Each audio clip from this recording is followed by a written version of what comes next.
And if you're a young designer, you then associate the designer with what he's designed, might have the effect on thinking, well, this is something worth doing.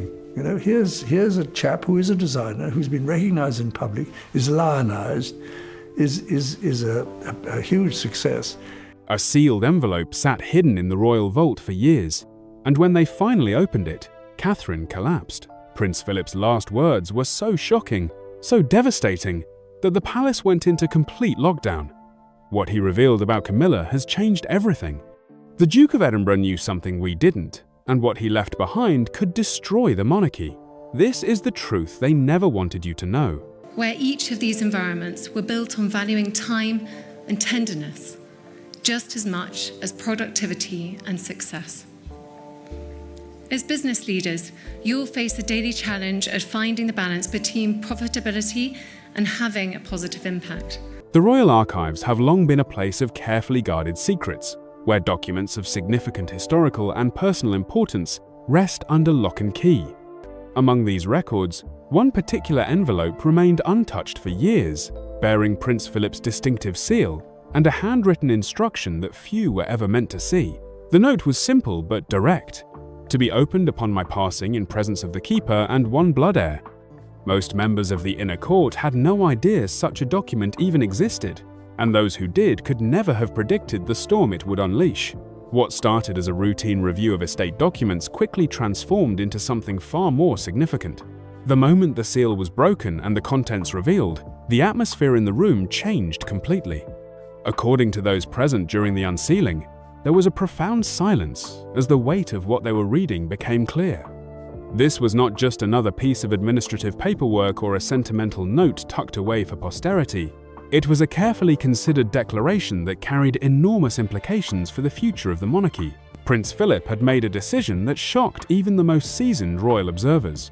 His personal fortune, which he had accumulated quietly and separately from the official crown accounts over many decades, was to be entrusted to Catherine, Princess of Wales. The language used in the document was precise and unambiguous. There was no mention of Camilla, Queen Consort, and the omission was clearly intentional rather than accidental. In royal circles, where every word and gesture carries meaning, this absence spoke volumes. The Duke of Edinburgh had never been known for making careless decisions or leaving things to chance. Those who worked closely with him over the years described a man who thought strategically and acted with purpose. This letter was no exception. The wording left absolutely no room for interpretation or debate. Philip wrote of Catherine's steadfast commitment to royal duty, praising qualities he clearly valued deeply. In contrast, he made reference to what he termed conflicted motivations that he believed posed a threat to the clarity and stability of the crown. While he did not elaborate extensively on this point, the implication was unmistakable. The immediate reaction within the palace walls was one of stunned disbelief. At Clarence House, where King Charles and Queen Camilla had established what many assumed was an unshakable position of influence, the news triggered something close to panic. Senior advisors moved quickly to verify the authenticity of the document, hoping perhaps that it might prove to be a forgery or some kind of administrative error. Their efforts were in vain. The royal archivist, along with two independent legal witnesses, confirmed beyond any reasonable doubt that the letter was genuine. The handwriting was unmistakably Philip's, characterized by the same sharp, deliberate strokes that appeared in countless other documents throughout his life.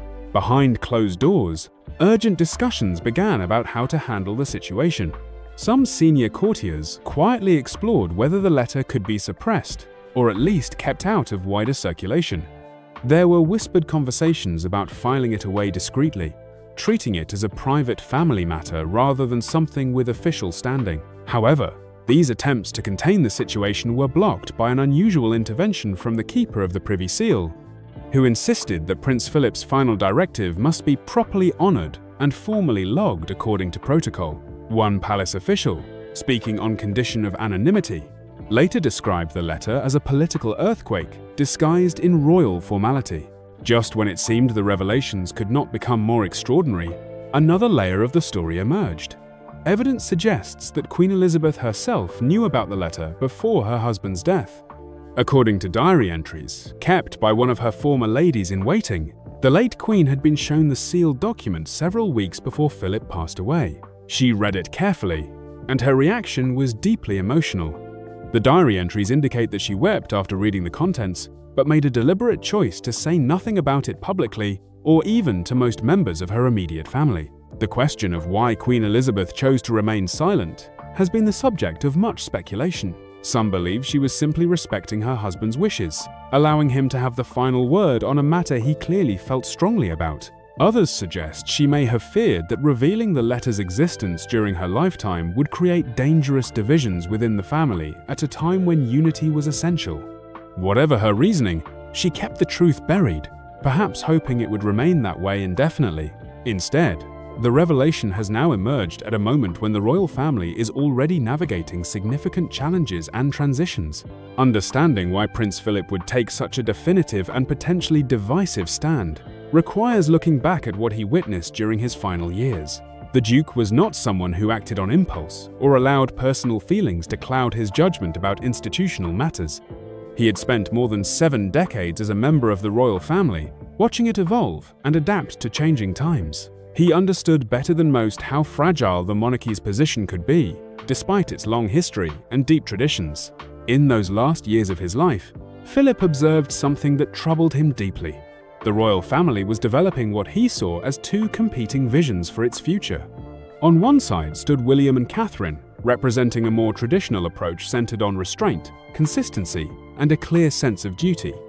On the other side were Charles and Camilla, advocating for reform and modernization, but in ways that Philip apparently believed created confusion about the monarchy's core identity and purpose. What concerned Philip was not changing itself.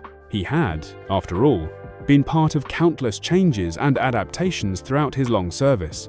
Rather, he worried about the lack of a unified direction. He saw 2 distinct paths emerging, each pulling in different directions, and he feared this would ultimately weaken the institution he had devoted his life to supporting. The monarchy, in his view, could only function effectively when it presented a clear and consistent image to the public. Competing power centers and mixed messages threatened to undermine everything. According to multiple sources within the palace, Philip became particularly troubled by the growing influence Camilla wielded over both public perception and private decision-making. He was no stranger to the concept of influence operating behind the scenes. He himself had played such a role for the Queen throughout their marriage. But what disturbed him was his perception that Camilla's influence seemed to prioritize personal image and individual interests over the broader institutional needs of the monarchy. He saw this as fundamentally different from the kind of supportive role he believed a consort should play. Philip's observations during his final years were not based on casual impressions or fleeting concerns. Those who worked closely with him during this period describe a man who remained remarkably alert and engaged with the changing dynamics within the royal family, even as his physical health declined. He watched carefully as generational shifts began to take shape, and what he saw gave him reason for serious concern about the monarchy's future direction. The tension Philip perceived was not always visible to outsiders. Royal events continued with their usual pageantry, and family members maintained the appearance of unity during public engagements. But within the private corridors of the palaces, a different reality was taking shape. 2 distinct camps were emerging, each with its own vision of what the monarchy should represent and how it should engage with the modern world. The divide was becoming increasingly difficult to ignore, at least for those paying close attention. On one side of this divide stood Prince William and Catherine, who embodied what many traditionalists viewed as the ideal approach to royal duty. They demonstrated remarkable restraint in their public statements, avoided unnecessary controversy, and focused consistently on their charitable work and official responsibilities. Catherine, in particular, had developed a reputation for steady, reliable service without drama or scandal. She seemed to understand instinctively the delicate balance required of modern royals, managing to appear accessible and relatable while still maintaining appropriate dignity and distance. On the other side were King Charles and Camilla, who represented a different philosophy. Charles had long been known for his willingness to speak out on issues he cared about, from architecture to environmental concerns.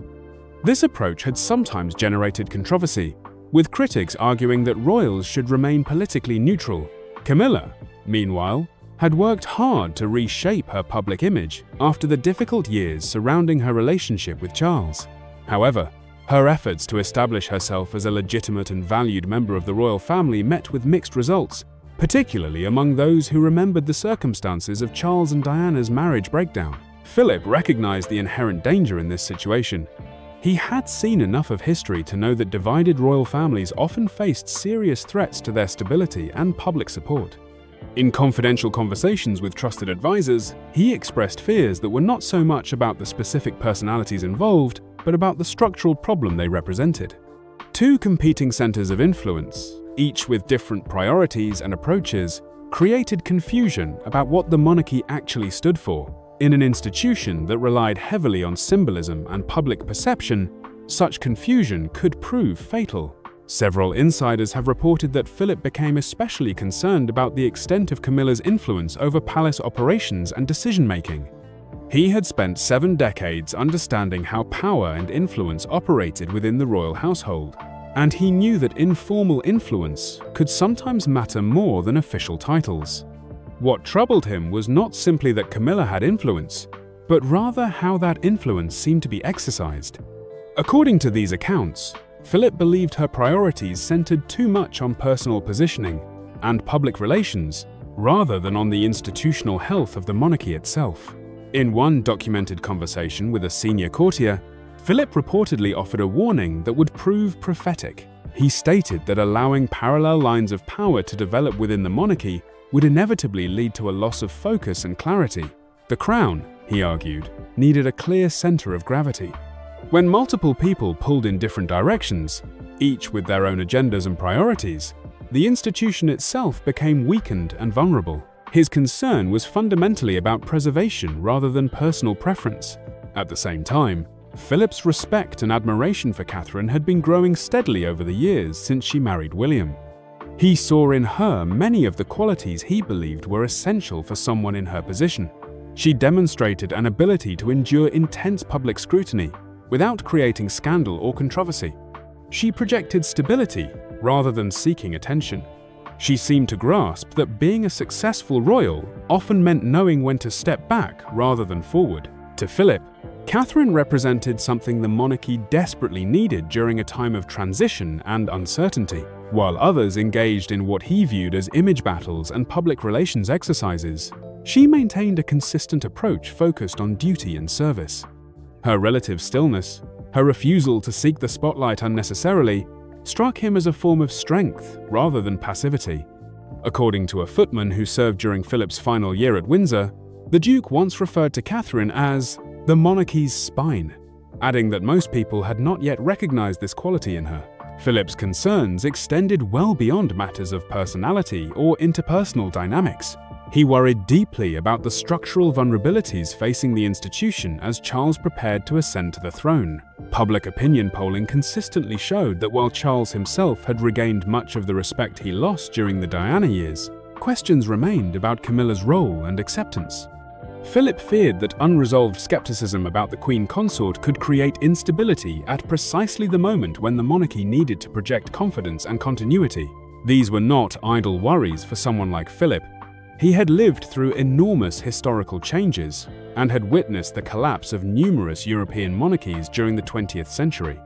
He understood that public support could evaporate more quickly than many people realized, and that once lost, it was extraordinarily difficult to regain. The British monarchy's survival and success had depended on its ability to adapt while maintaining core values and public trust. Anything that threatened this delicate balance deserved serious attention. During late-night telephone calls to Windsor, Philip raised these concerns with people he trusted. He spoke about succession vulnerabilities and the potential for internal conflicts to become public spectacles. He asked difficult questions about what would happen if public trust continued to erode, or if factional disputes within the family became impossible to contain. For someone who had watched European history unfold across nearly a century, these were not abstract theoretical questions. They were real dangers that required concrete responses. When Catherine was eventually summoned to a private meeting at Windsor to be informed about the letter, she arrived expecting another routine briefing about her duties or upcoming engagements. What she received instead fundamentally altered her position within the royal family. She was handed an envelope, given responsibility for a significant legacy, and placed at the center of a situation that had the potential to create deep and lasting divisions within the institution. According to those close to her, Catherine's initial reaction was one of quiet shock. The letter was read aloud in a room heavy with centuries of royal history and expectation.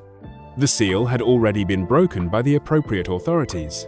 The words were unmistakably Philip's, written in his characteristic style. He had named her, not the queen consort, not any of his own children, as the person who would steward his personal fortune. This wealth represented decades of careful management through trusts, investments, and foreign accounts that were entirely separate from the sovereign estate. The magnitude of what she was being told left Catherine temporarily speechless, but those who know her well say it was not the financial aspect that affected her most deeply. Rather, it was the realization that Prince Philip, a man known for his discretion and his reluctance to take public sides in family matters, had made an unambiguous declaration with her name attached to it. He had chosen her to carry forward his legacy, and in doing so, he had created a situation that would test her judgment, her diplomatic skills, and her commitment to the institution. Later that day, Catherine retreated to her private study at Kensington Palace. Sources close to her say she reread the letter multiple times, processing not just the words themselves but their far-reaching implications.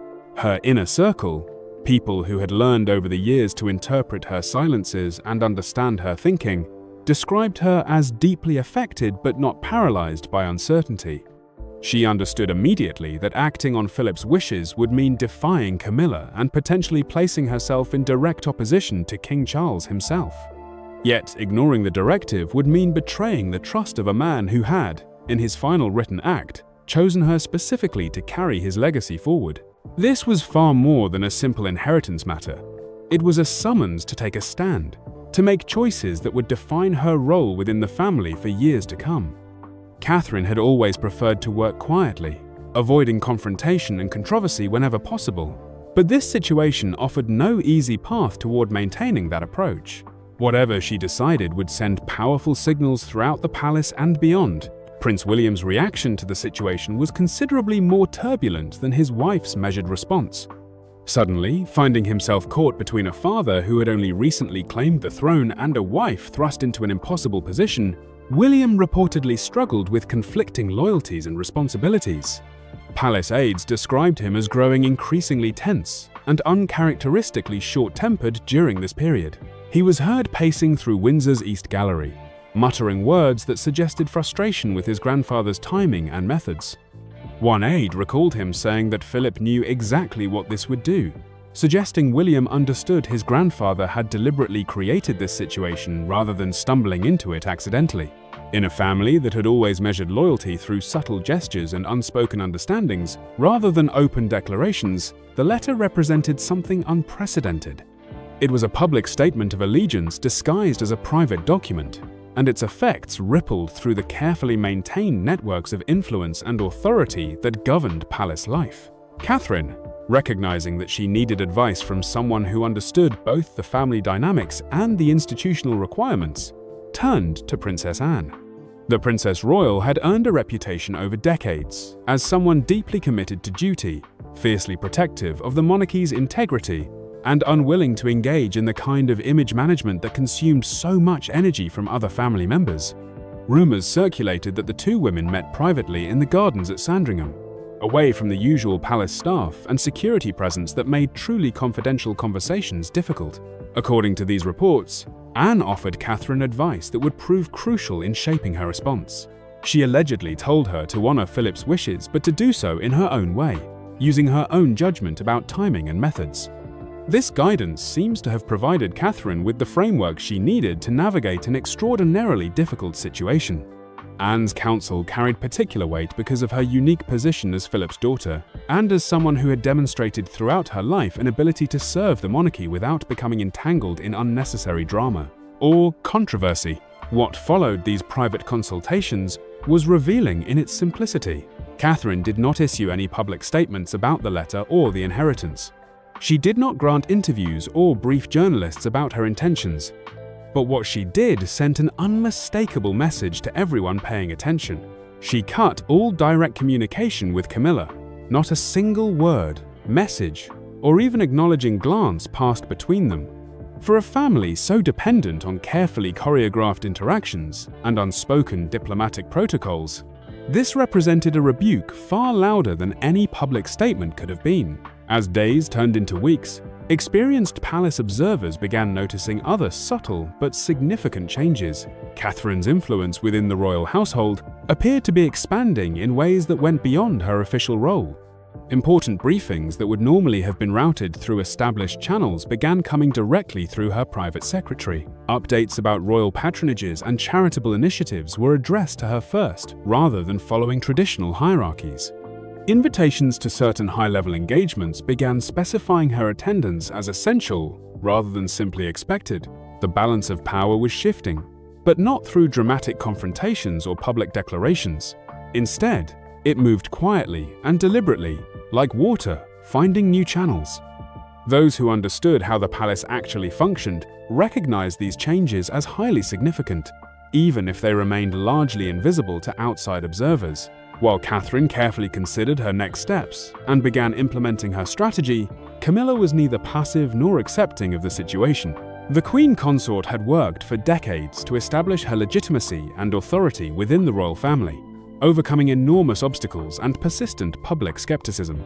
She had no intention of being sidelined by a document written by her late father-in-law, regardless of his intentions or reasoning. When the letter's contents were reviewed during a confidential Privy Council meeting, Camilla's response was immediate and forceful. Those present in the room described her reaction as explosive, though she maintained enough control to avoid creating a scene that might leak to the press. What followed was a series of carefully calculated moves designed to neutralize what she clearly viewed as a serious threat to her position and authority. Within hours of learning the full details of Philip's directive, Camilla summoned King Charles for a private confrontation. What began as a tense discussion between husband and wife reportedly escalated into something more serious. Palace insiders claimed she presented what amounted to ultimatums, threatening to withdraw from public duties entirely unless the situation was contained and properly managed before the press discovered what was happening. Her anger was not purely personal, though personal elements certainly played a role. More fundamentally, she viewed the letter as an attack on her legitimacy and a challenge to everything she had worked to achieve. For Camilla, the stakes extended beyond questions of inheritance or personal wealth. The letter cast doubt on her rightful place within the monarchy and suggested that even after all these years, significant figures within the family still questioned whether she truly belonged. This struck at the core of her identity and her understanding of her own role. Almost immediately, operatives working out of Clarence House began implementing a counter-strategy.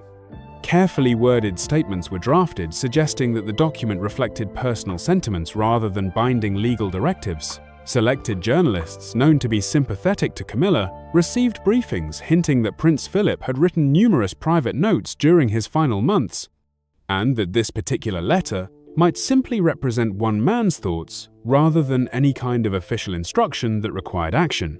These efforts to minimize the letter's significance faced an immediate problem. The document was not simply hearsay or rumor. It had been properly signed, witnessed by appropriate legal authorities, and formally logged into the royal archives, according to established protocols. Dismissing it as an informal musing was simply not credible to anyone who understood how these matters worked. When that approach failed to gain traction, Camilla shifted tactics. She began working to strengthen her position among the palace's most influential power brokers, particularly a group known informally as the Protocol Clarion.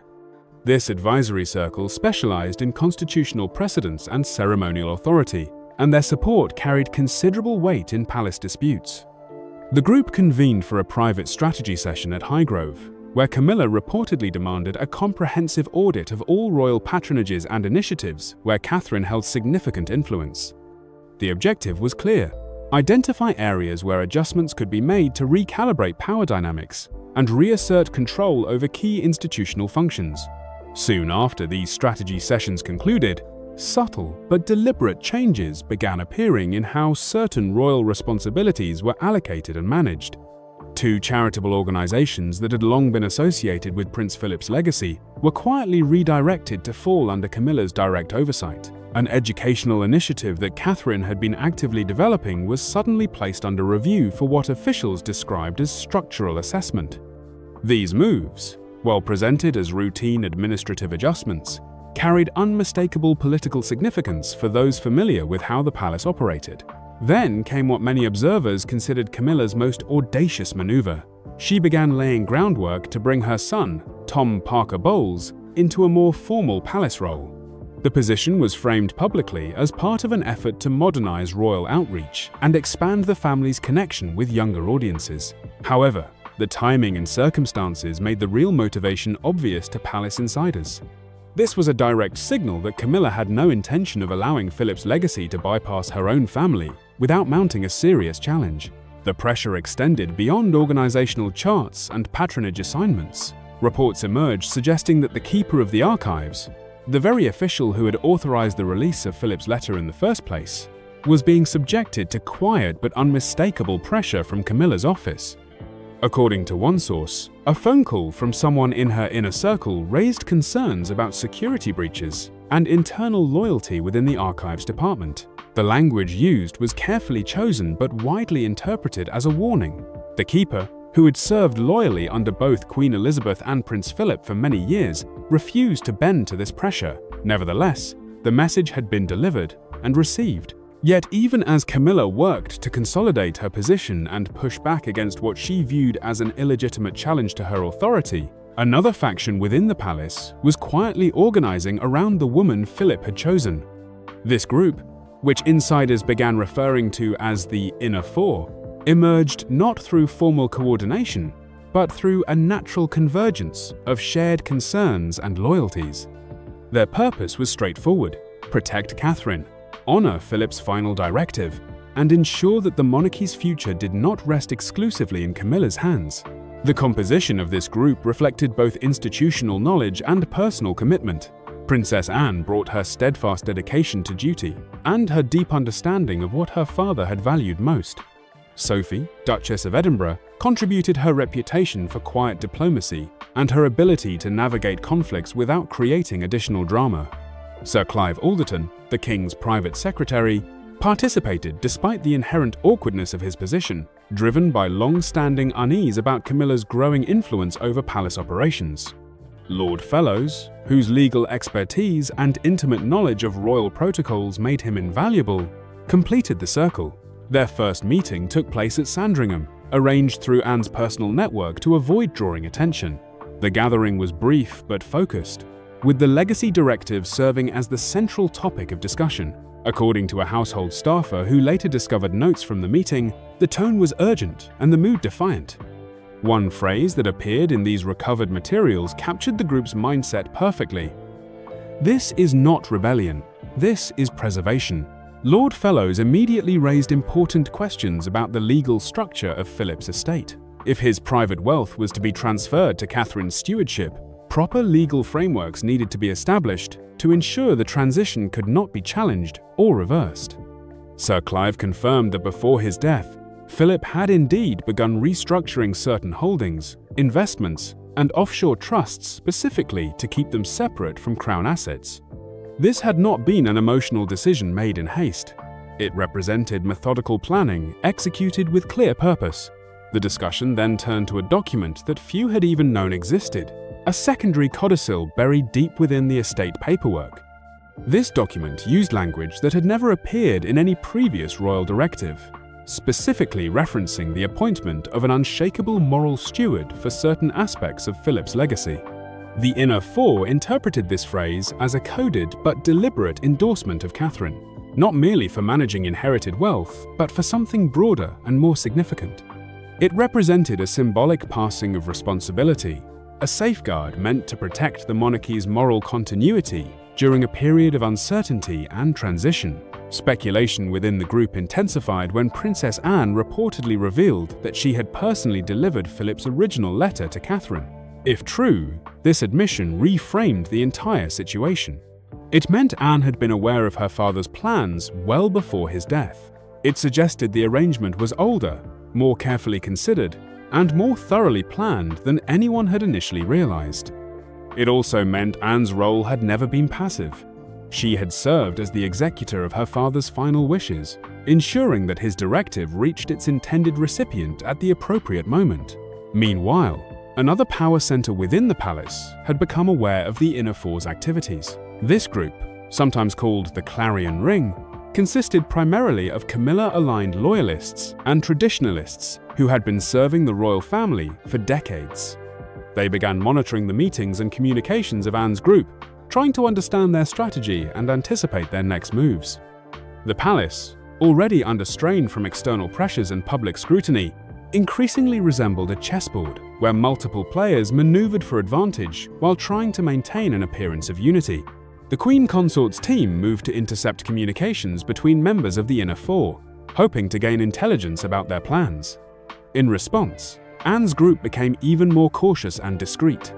They began using intermediaries to relay messages, reverting to handwritten notes rather than emails or text messages, and in some cases employing proxy advisors to shield their strategy from surveillance. The level of internal suspicion and careful maneuvering reached heights rarely seen even in an institution known for its political complexity. But Philip's letter was not the only document he had left behind, and what emerged next would cast an even darker shadow over the entire situation. For years, there had been whispers about a rumored clause buried somewhere within Philip's personal directives, something referred to cryptically as the Sunset Provision. When a sealed annex was discovered in his Geneva lockbox, accessible only to his longtime solicitor and Princess Anne, the full scope of his planning became clear. This was not simply about distributing wealth or expressing preferences. It was about establishing permanent boundaries and making absolutely certain that his intentions could not be circumvented or diluted. The document, formally titled Codicil 4B, was bound in legal protections that extended across multiple jurisdictions and legal systems. When it was finally opened in the secure environment of a Geneva vault, the contents proved even more definitive than the original letter. Philip had declared that no assets, whether material, symbolic, or institutional, could pass to or through a consort lacking sovereign lineage. The language was precise and unambiguous.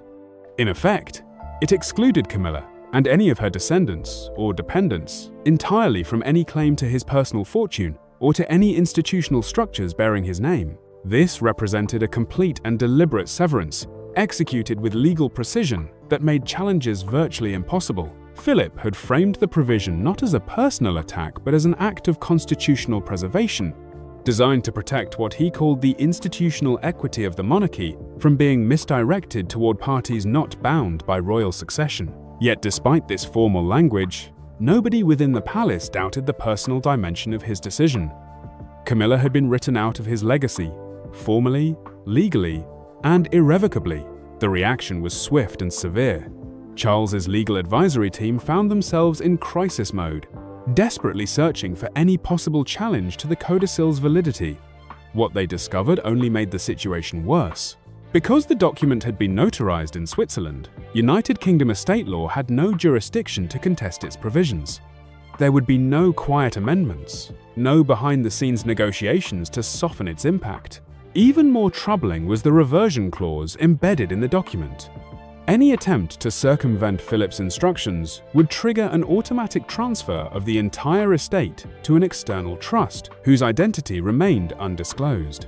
If Charles tried to fight the directive, the whole fortune would simply disappear from the royal family's reach altogether.